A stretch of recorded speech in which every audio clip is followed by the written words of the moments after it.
Programa.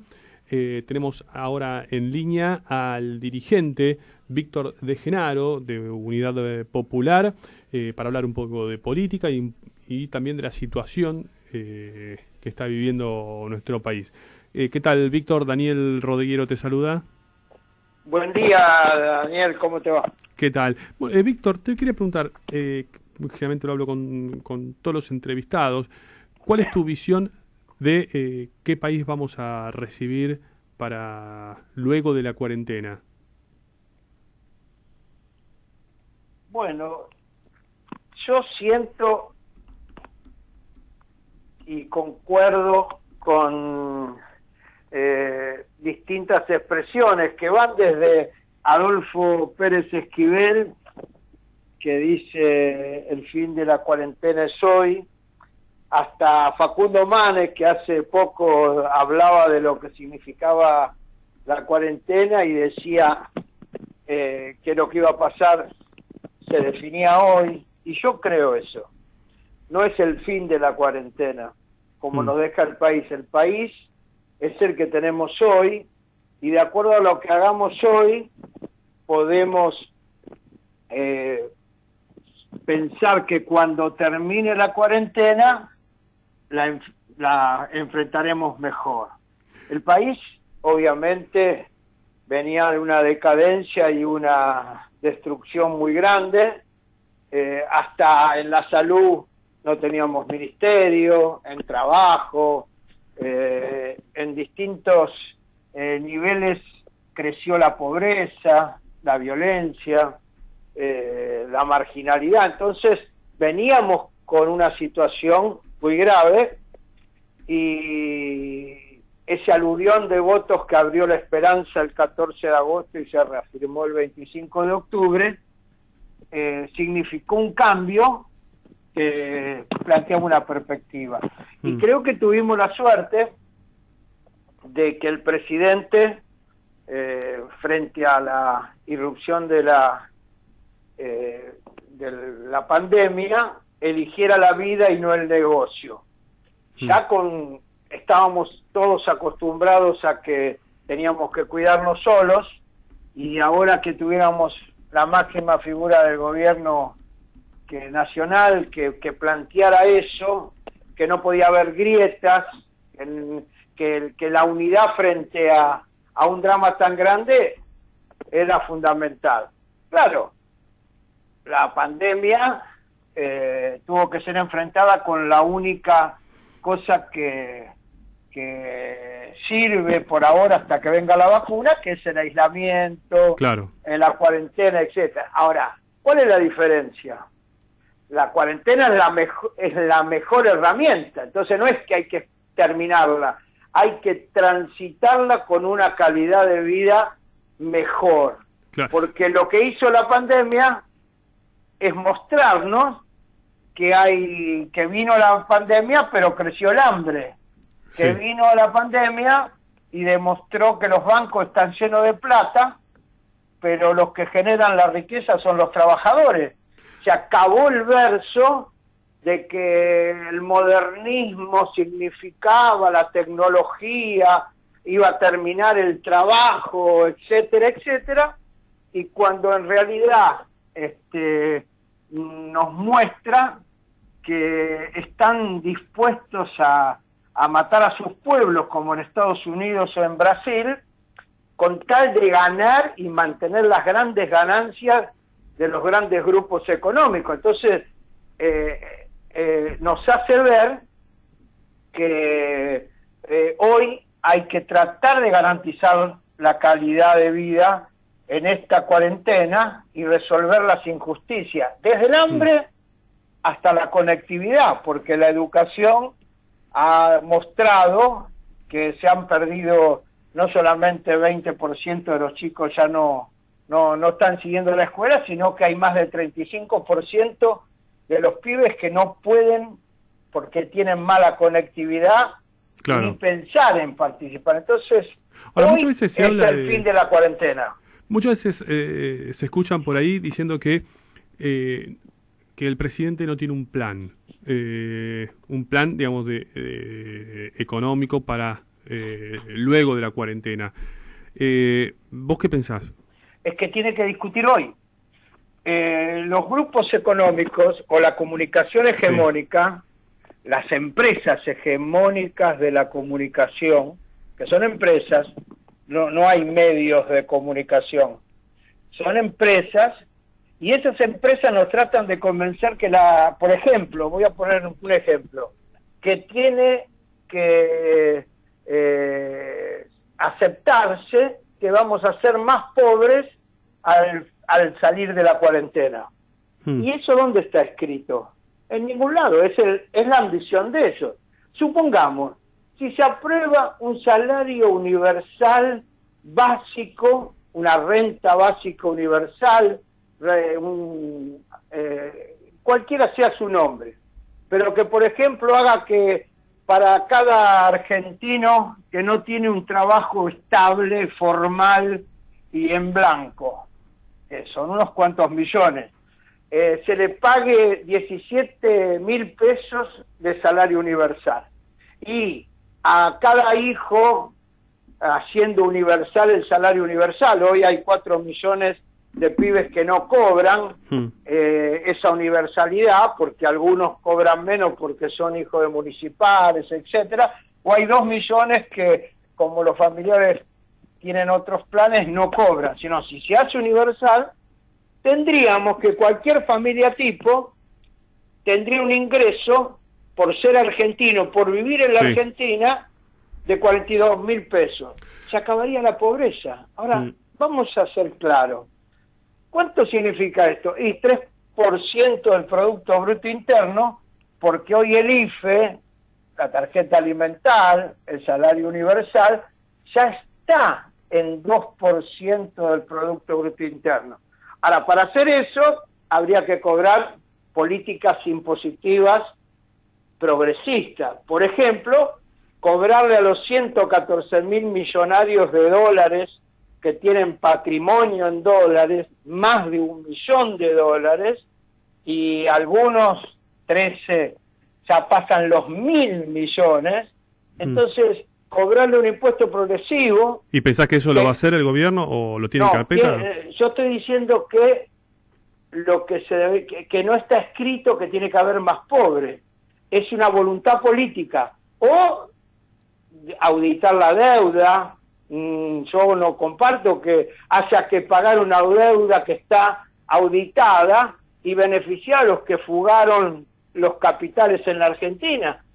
Y plantear eso significa hacer una política que permitiría que cuando salgamos de la cuarentena no haya más pobreza y tengamos la posibilidad de una reactivación, que hoy hay trabajos que no se pagan. El trabajo de cuidado, por ejemplo, hay miles y miles y miles de personas que están cuidando para que la cuarentena sea mejor y que no tienen ningún salario.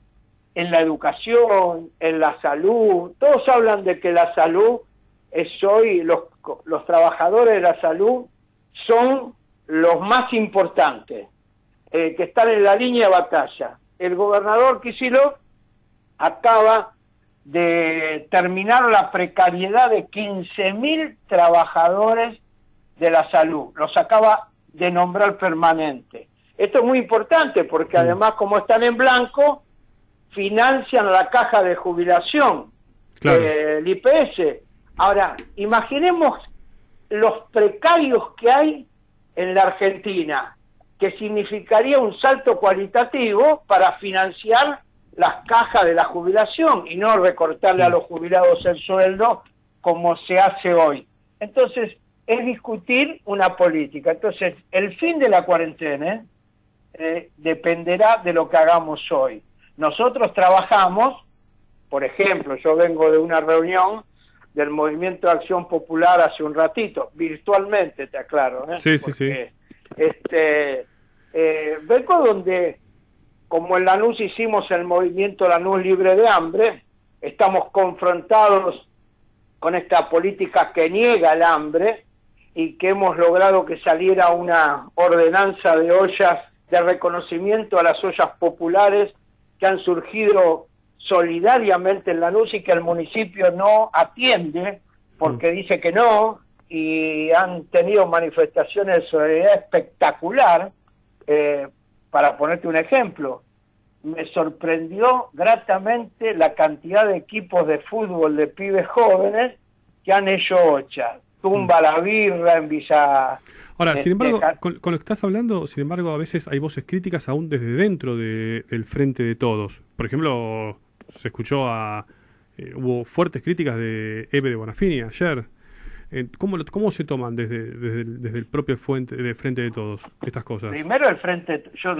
Yo pertenezco a Unidad Popular. Sí. Un partido que está dentro del Frente de Todos. Por eso, digo, ustedes, desde el Frente de Todos. Bueno, por eso digo, el Frente de Todos es un frente electoral.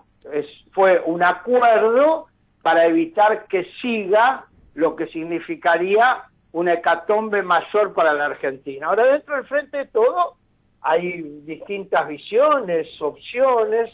Hay que transformarlo, ese frente electoral, en un frente político. Y ese es un proceso. Y es democrático, no hay uniformidad. Son propuestas. Yo reivindico, acabo yo mismo de decirte que reivindico esa actitud estratégica de defender la vida, pero creo que habría que auditar la deuda y suspender los pagos.